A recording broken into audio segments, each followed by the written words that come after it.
जय हिंद साथियों, स्वागत है आप सभी का आपके अपने चैनल में। फ्रेंड्स, हम बात करेंगे आरपीएफ कांस्टेबल और एसआई एग्ज़ाम 2024 के बारे में। फ्रेंड्स, अगर आप आरपीएफ कांस्टेबल के अलावा एएलपी हो, आरपीएफ हो, एनटीपीसी हो, ग्रुप डी हो, टेक्नीशियन हो, इनमें से किसी भी एग्ज़ाम की तैयारी करें तो उसके लिए भी आप जीके जीएस करंट अफेयर्स का प्रैक्टिस सेट लगा सकते हैं। और आपको, जैसा कि हमने पिछली क्लासों में भी बोला था, कि आपको शाम 4 बजे जो टॉपिक वाइज क्लास मिलने वाली है, टॉपिक वाइज प्रैक्टिस सेट मिलने वाला है, उसमें आज आपको एक टॉपिक करवाया जाएगा। उससे पहले मैं आपको आरपीएफ कांस्टेबल एग्ज़ाम 2019 में जो जिस टॉपिक से प्रश्न पूछा गया था उसी टॉपिक को आज कवर करेंगे। तो पहले आपको वो पेपर दिखाते हैं, उसके बाद आप आज के जो प्रैक्टिस सेट है, आज का जो टॉपिक है, उसको शुरू करेंगे। जैसा कि फ्रेंड्स आप स्क्रीन पर देख सकते हैं, यहाँ पर आरपीएफ कांस्टेबल यानी क्वेश्चन जो पेपर दे रखा है 31 मार्च 2019 शिफ्ट थर्ड का। तो इसमें जो प्रश्न पूछे गए थे उनकी हम बात करेंगे। तो इसमें मैं आपको अभी एक टॉपिक का प्रश्न दिखाता हूँ। जैसा कि फ्रेंड्स आप स्क्रीन पर देख सकते हैं, यहाँ पर राष्ट्रपति टॉपिक से संबंधित भी प्रश्न आया है। साथ ही आपको यहाँ पर बताएं तो सौर मंडल यानी सौर जो मंडल हैं उससे संबंधित भी प्रश्न पूछा गया है। तो आपको जो आरपीएफ कांस्टेबल एग्ज़ाम 2019 के जो पेपर हैं उनकी पीडीएफ हमने टेलीग्राम में डाल दी है, तो आप वहां से इसको डाउनलोड कर सकते हैं। तो फ्रेंड्स, यहाँ पर सौर मंडल टॉपिक को आज हम कवर करेंगे और इससे लगभग हम 2 क्लासों में 150 प्रश्नों को कवर करेंगे, ताकि एक भी प्रश्न आपका इस टॉपिक से बाहर ना निकले। आज की क्लास में आपको 60 प्रश्न करवाएंगे, उसके बाद जो बचे हुए प्रश्न हैं 90, उनको भी आपको बहुत जल्द करवाया जाएगा नेक्स्ट क्लास में। तो आज की क्लास को शुरू करेंगे।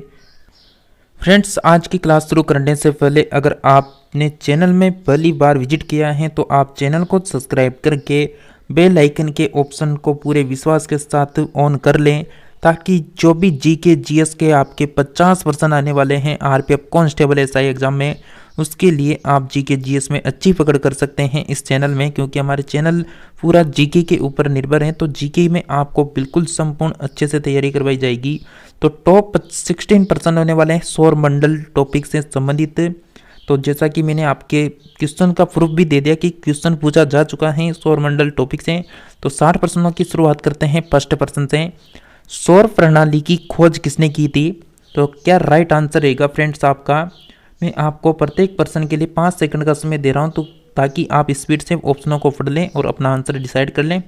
अगर आपको आंसर पहले से मालूम होगा तो आप एक झलक में आंसर को देख लेंगे। राइट आंसर हो जाएगा Copernicus, C option correct answer रहेगा।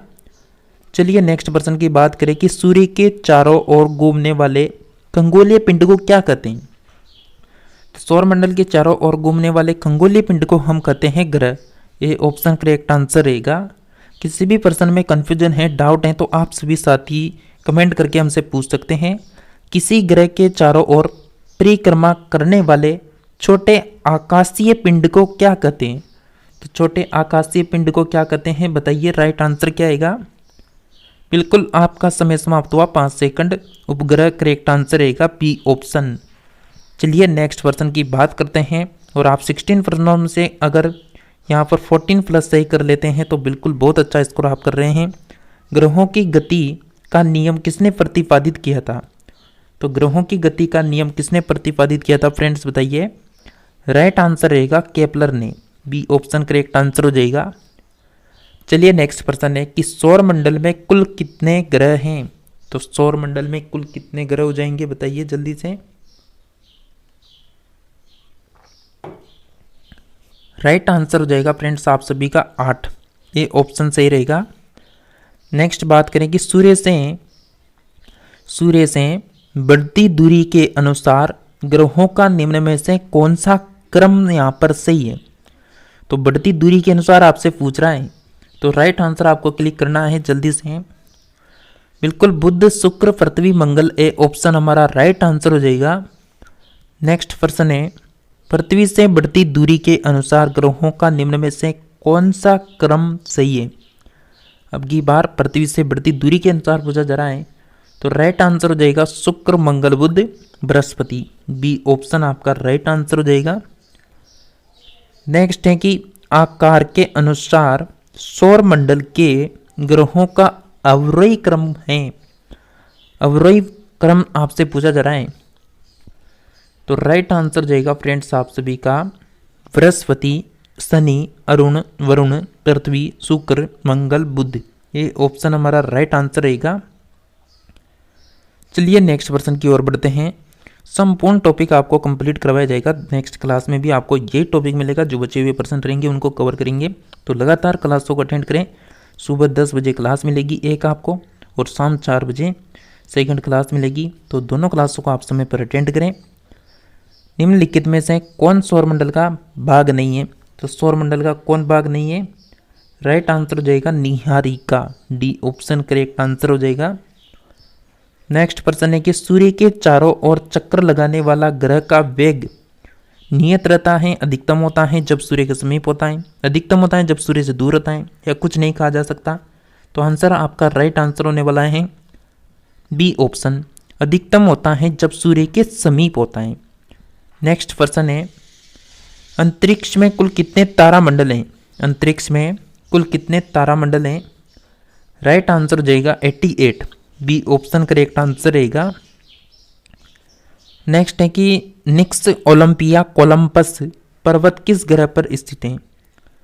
तो निक्स ओलंपस कोलंबस पर्वत जो है वो किस पर स्थित है? बिल्कुल मंगल ग्रह पर स्थित है, बी ऑप्शन सही रहेगा, डी ऑप्शन सही रहेगा, डी ऑप्शन मंगल ग्रह। नेक्स्ट प्रश्न है कि पार्थिव ग्रहों की संख्या कितनी है? तो पार्थिव ग्रहों की संख्या आपको बतानी है। तो राइट आंसर हो जाएगा फ्रेंड्स आप सभी का यहाँ पर 4 आएगी। नेक्स्ट है कि निम्नलिखित में से कौन सा पार्थिव ग्रह नहीं है?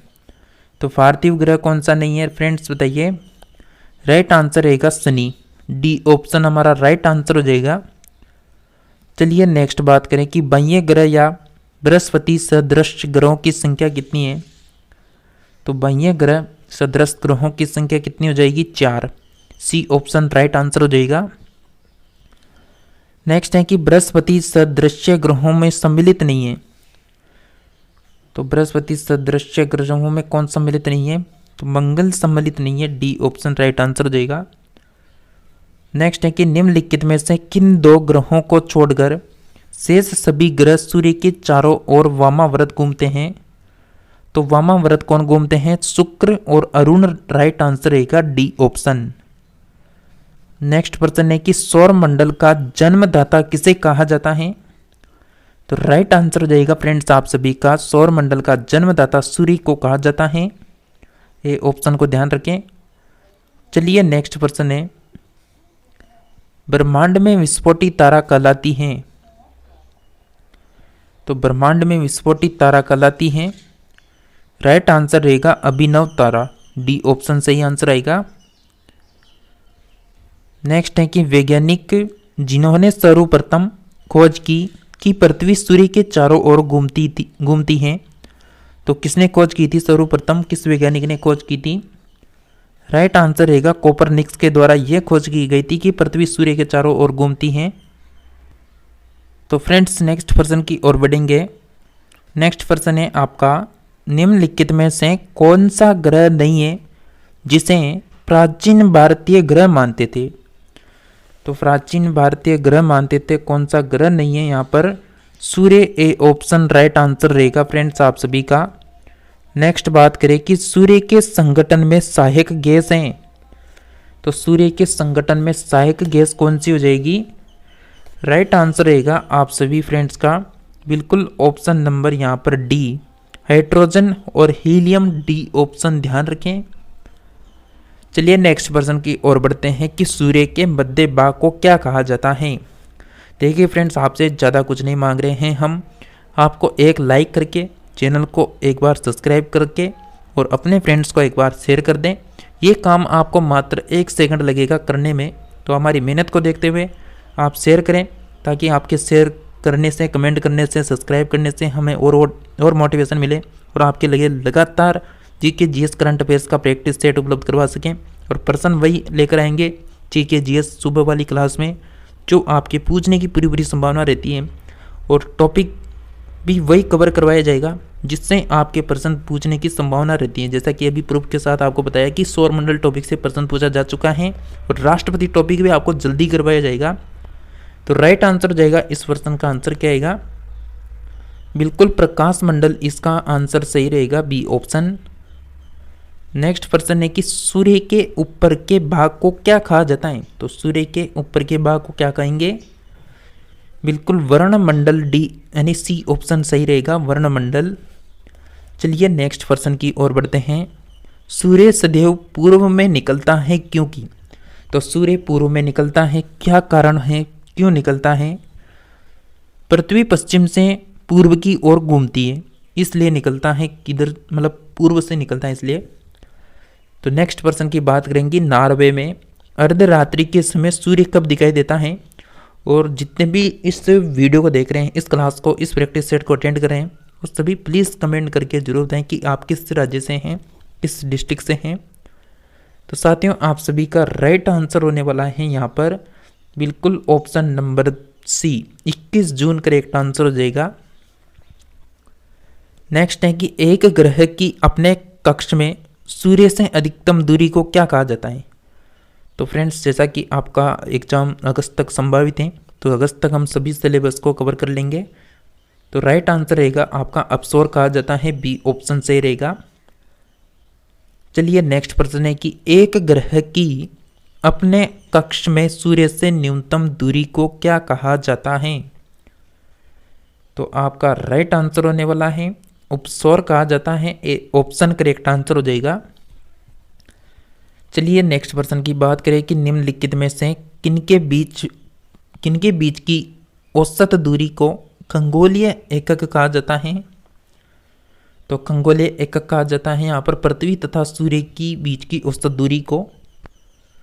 नेक्स्ट प्रश्न है मध्यरात्रि का जो सूर्य है उसका क्या अर्थ है। तो मध्यरात्रि सूर्य का क्या अर्थ हो जाएगा फ्रेंड्स बताइए। राइट आंसर रहेगा सूर्य का ध्रुवीय व्रत में देर तक चमकना, डी ऑप्शन करेक्ट आंसर हो जाएगा। चलिए नेक्स्ट प्रश्न की बात करें। नेक्स्ट है कि मध्य रात्रि का सूर्य किस क्षेत्र में दिखाई देता है। तो मध्य रात्रि का जो सूर्य है फ्रेंड्स वो किस क्षेत्र में दिखाई देगा। राइट आंसर हो जाएगा आप सभी का आर्कटिक क्षेत्र में, सी ऑप्शन को ध्यान रखें। तो चलिए जल्दी से नेक्स्ट प्रश्न की ओर बढ़ते हैं, अभी 13% और बाकी हैं। सूर्य में काला धब्बा क्या है।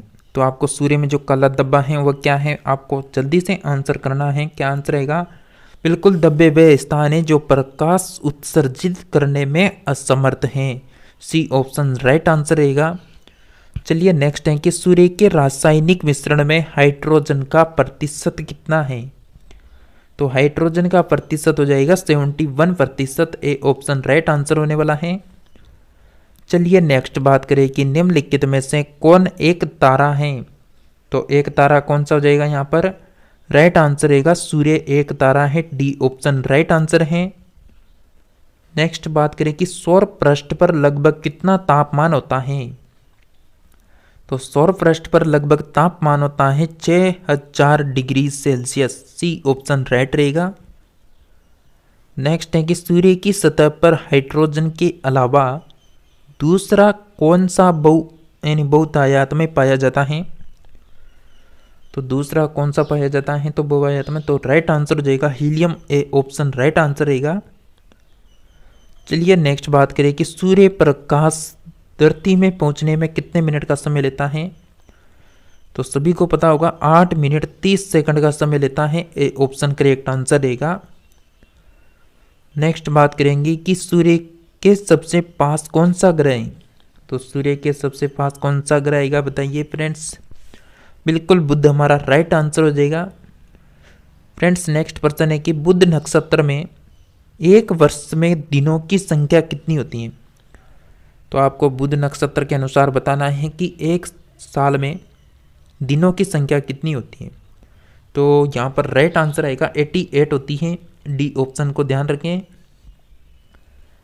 इस टॉपिक से अगर प्रश्न बन गया ना तो इस प्रश्नोत्तरी से बाहर जाएगा नहीं, क्योंकि मैं आपको 150% कवर करवा दूंगा, तो आपका एक प्रश्न बाहर नहीं जाने देंगे। तो किस ग्रह में चंद्रमा की तरह कलाएं होती हैं फ्रेंड्स, आपको ये आंसर जल्दी से क्लिक करना है। तो चंद्रमा की तरह कलाएं होती है बुध में, बी ऑप्शन ध्यान रखें। चलिए नेक्स्ट प्रश्न की ओर बढ़ते हैं। नेक्स्ट प्रश्न है कि निम्नलिखित में से कौन से ग्रहों के चारों ओर घूमने वाला या फिर वाले उपग्रह नहीं है। तो कौन यहाँ पर उपग्रह नहीं है, तो बिल्कुल राइट आंसर होगा आप सभी फ्रेंड्स का बुध तथा शुक्र। करेक्ट आंसर रहेगा बी ऑप्शन। नेक्स्ट प्रश्न है निम्नलिखित में से कौन सा ग्रह है जो सूर्य का चक्कर सबसे कम समय में लगाता है। निम्नलिखित में से कौन सा ग्रह सूर्य का चक्कर सबसे कम समय में लगाता है। तो ये दो बार यहाँ पर प्रिंट आउट हो गया, तो यहाँ से आप इसको, तो राइट आंसर क्या हो जाएगा यहाँ पर बुध शुक्र पृथ्वी मंगल, ये आपके ऑप्शन दे रखे हैं। तो फ्रेंड्स हमारा राइट आंसर रहेगा यहाँ पर ऑप्शन नंबर ए, बुध करेक्ट आंसर रहेगा। चलिए नेक्स्ट प्रश्न है सबसे तीव्र गति से सूर्य का चक्कर लगाने वाला ग्रह है। तो सबसे तेज चक्कर लगाने वाला ग्रह कौन सा हो जाएगा फ्रेंड्स, बताइए। फ्रेंड्स राइट आंसर रहेगा आप सभी का बुध, ए ऑप्शन करेक्ट आंसर हो जाएगा। चलिए नेक्स्ट 44% की बात करें। निम्नलिखित में से किस ग्रह की परिभ्रमण गति सबसे अधिक है। तो सबसे अधिक परिभ्रमण गति किसकी हो जाएगी, बिल्कुल साथियों राइट आंसर रहेगा बुध की, ए ऑप्शन करेक्ट आंसर हो जाएगा। नेक्स्ट प्रश्न है कि निम्नलिखित में से किस ग्रह का अक्षीय झुकाव सबसे अधिक है। तो अक्षीय झुकाव सबसे अधिक किसका है, तो बुध यहां पर राइट आंसर रहेगा बी ऑप्शन। नेक्स्ट है कि चंद्रमा के सदृश्य दिखाई देने वाला ग्रह है। तो चंद्रमा के सदृश्य दिखाई देने वाला ग्रह कौन सा आएगा, बुध आंसर राइट आंसर रहेगा फ्रेंड्स आपका। नेक्स्ट बात करें कि सौर मंडल का कौन सा ग्रह लगभग पृथ्वी जितना बड़ा है। तो पृथ्वी जितना बड़ा कौन सा हो जाएगा, सौर मंडल का कौन सा ग्रह आएगा, बिल्कुल राइट आंसर हो जाएगा आप सभी का शुक्र, करेक्ट आंसर रहेगा सी ऑप्शन। देखिए फ्रेंड्स आपने क्लास को अभी तक शेयर नहीं किया तो प्लीज़ क्लास को शेयर कर दें अपने फ्रेंड्स को, अपने भाई बहन को, जो भी आपके साथ आरपीएफ कांस्टेबल एग्ज़ाम निकालना चाहते हैं उन सभी भाई बहनों को शेयर कर दें ताकि वह भी इस प्रैक्टिस सेट को अटेंड कर सके। नेक्स्ट बात करें कि किस ग्रह को पृथ्वी की बहन कहा जाता है। ये प्रश्न भी बहुत सी बार पूछा भी जा चुका है, तो इसको ध्यान रखें। शुक्र को कहा जाता है पृथ्वी की बहन। नेक्स्ट प्रश्न है किस ग्रह को शाम का तारा कहा जाता है। तो शाम का तारा किसे कहते हैं, इवनिंग स्टार। राइट आंसर हो जाएगा शुक्र को कहा जाता है, बी ऑप्शन सही रहेगा। नेक्स्ट प्रश्न है कि सबसे चमकीला ग्रह है। तो सबसे चमकीला ग्रह कौन सा हो जाएगा फ्रेंड्स, बताइए। राइट आंसर रहेगा आप सभी का शुक्र, बिल्कुल सी ऑप्शन ध्यान रखें। नेक्स्ट प्रश्न है कि सूर्य तथा पृथ्वी के निकटतम ग्रह क्रमशः कौन से हैं। तो सूर्य तथा पृथ्वी के निकटतम ग्रह हो जाएंगे बुध तथा शुक्र, ए ऑप्शन सही रहेगा। नेक्स्ट है कि यूरोपवासी किस ग्रह की पूजा देवी के रूप में करते हैं। तो यूरोपवासी देवी के रूप में किस ग्रह को पूजते हैं, शुक्र हमारा राइट आंसर रहेगा, ए आंसर। नेक्स्ट है कि शुक्र मंडल का सौर मंडल का सबसे गर्म ग्रह आपको देखना है। तो सौर मंडल का सबसे गर्म ग्रह हो जाएगा शुक्र, सी ऑप्शन सही रहेगा। पृथ्वी के सर्वाधिक निकट कौन सा ग्रह है। तो जैसा कि आपको बता दिया शुक्र, ए ऑप्शन सही रहेगा। नेक्स्ट है कि निम्नलिखित में से किस ग्रह किस एक को भोर का तारा के नाम से जाना जाता है। तो भोर के तारा के नाम से जानते हैं शुक्र को, यानी बी ऑप्शन आपका राइट आंसर रहेगा। नेक्स्ट बात करें कि निम्नलिखित ग्रहों में से किसे सौंदर्य का देवता कहा जाता है। तो सौंदर्य का देवता भी शुक्र को कहा जाता है, बी ऑप्शन सही है। सुपरनोवा क्या है। तो सुपरनोवा आपको बताना है कि क्या है। तो साथियों सुपरनोवा जो है एक मृत प्राय तारा है, तो यहाँ पर डी आंसर आपका राइट आंसर रहेगा। चलिए नेक्स्ट प्रश्न की ओर बढ़ते हैं कि उत्तरी ध्रुव की खोज किसने की थी। तो उत्तरी ध्रुव की जो फ्रेंड्स खोज की गई थी वह रॉबर्ट पियरी द्वारा की गई थी, ये ऑप्शन सही रहेगा। नेक्स्ट बात करेंगे साउथ पोल पहुंचने वाला प्रथम व्यक्ति कौन था। तो साउथ पोल पूछने वाला प्रथम व्यक्ति था एमंड सेन, मतलब डी आंसर हमारा राइट आंसर रहेगा। नेक्स्ट बात करेंगे कि पृथ्वी के सबसे निकटतम खगोलीय पिंड हैं। तो पृथ्वी के सबसे निकटतम खगोलीय पिंड कौन सी हो जाएगी? चंद्रमा, राइट आंसर रहेगा बी ऑप्शन। तो फ्रेंड्स हमने लगभग 60 प्रश्नों को कवर किया। अगर आपका टारगेट 40 प्लस भी गया है ना, तो बहुत अच्छा स्कोर आपका चल रहा है। और कंटिन्यू ऐसे ही तैयारी में लगे रहिए, क्योंकि गर्मी के दिन है, तो गर्मी के दिनों में बहुत सो के यानी मन भी नहीं करता होगा कि पढ़ें या नहीं पढ़ें। आपको बिल्कुल, अगर आप सिटी में रहते हैं तो आपको लाइब्रेरी ज्वाइन करनी चाहिए, क्योंकि ठंडाई में अगर आप पढ़ेंगे तो ज़्यादा से ज़्यादा सिलेबस को, ज़्यादा से ज़्यादा सब्जेक्टों को कवर कर पाएंगे। क्योंकि गर्मी में कोई पढ़ाई नहीं कर पाता, और अगर थोड़ा बहुत ठंडा कमरा है तो अच्छे से पढ़ाई भी हो जाती है। तो आपको लाइब्रेरी ज़रूर ज्वाइन करनी चाहिए, क्योंकि वहाँ पर आप डिसिप्लिन के साथ लगातार पढ़ सकते हैं। तो आप फ्रेंड्स कमेंट करके बताइए कि आप किस सिटी से हैं, किस स्टेट से हैं। तो फ्रेंड्स आपने कितने राइट किए जल्दी से कमेंट कर दीजिए। और जैसा कि फ्रेंड्स आपको कंटिन्यू क्लासें करनी है, तो आप सभी को इस चैनल को सब्सक्राइब करके रखना है। साथ ही अपने फ्रेंड्स को इस क्लास को शेयर कर देना है, ताकि वह भी इस प्रैक्टिस सेट को अटेंड कर सके। तो शाम 4 बजे टॉपिक वाइज प्रैक्टिस, मतलब टॉपिक वाइज क्लास आपको कवर करवाई जाएगी, और सुबह 10 बजे आपको जीके, जीएस और करंट अफेयर्स का एक साथ प्रैक्टिस सेट करवाया जाएगा। तो दोनों क्लासों को रोजाना अटेंड करें। इसी के साथ मिलते हैं नेक्स्ट क्लास में। तब तक के लिए आप सभी बने रहिए।